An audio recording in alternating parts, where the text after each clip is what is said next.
Hi, I'm going to talk to you about decoding unfamiliar words in the junior school. The junior school are those years where your foundational literacy skills are established. And a big part of that is decoding, being able to recognise sounds, understand letters associated with sounds, and to be able to put those sounds together in order to read a word.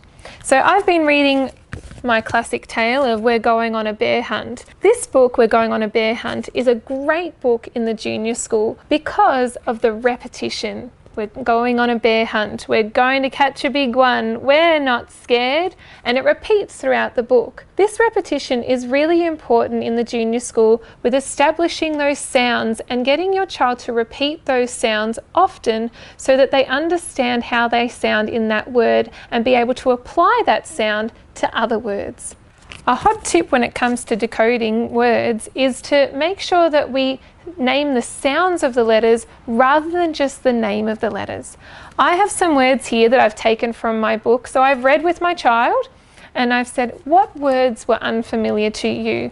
Or we've read along and my child has stumbled across these words. So I've written them down, and that's a really good trick to help your child to decode those words, is to write them down separately, especially if your child is really struggling with those words. And writing them down, you can actually establish a list of words, a word bank, and you might actually find that there are some patterns that you identify in the words that you write of some common misconceptions that your child might have when it comes to decoding words. So I've written down the words that my child has found tricky, and now I'm going to go through with them on a separate piece of paper and we're going to decode them.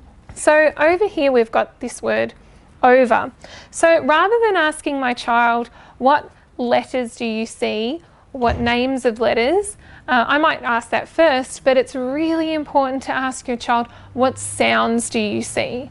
So, o, v, e, r.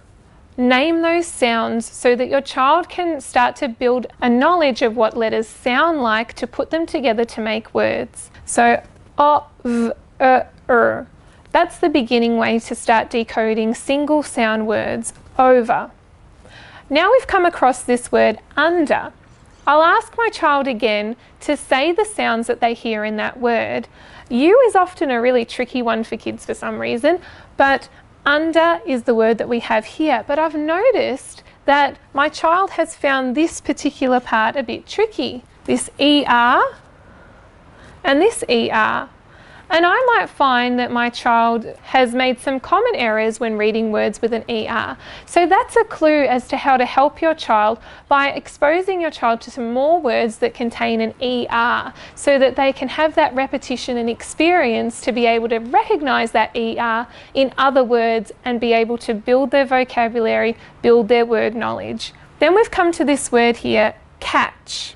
So sometimes you might be able to ask your child, is there a word that you see within that word that might help you, a word that you already know? And you might find that your child might see this word, cat. That could potentially help your child to be able to decode the word cat.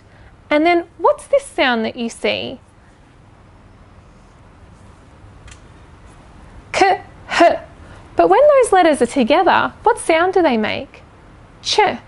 Now, it's not always the case in words such as monarch, but when we're just establishing those early sound skills, we often associate the CH with a ch sound. So we've got our cat and ch, and we put those together, catch. Later on we can talk about the TCH, but for now we can break up the word in that way, looking for words within words as a way of decoding. Over here we've got this word, going. Now these are great words, especially when we talk about tenses. Going is a past tense word or a present tense word, depending on the context of the sentence. But if I've got here my ing, that's a combination that we see often in words.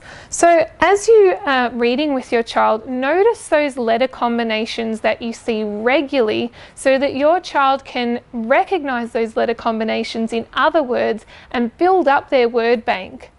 Over, under, catch, going.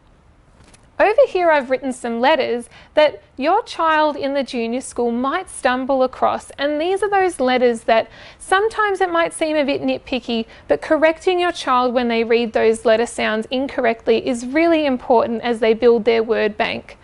B, D and P are often letters that children get confused, and it's really important to correct them when they use the different sound, because it will carry on, and unless it's nipped in the bud, we need to practice those B, D and P letters.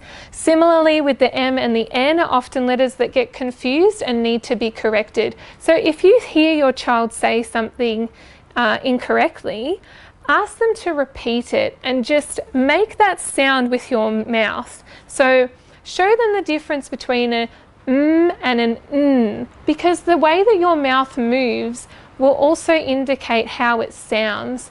So an for mum, and n has your tongue at the roof of your mouth. So show your child with the shape of your mouth the difference between those letters and how they make that sound.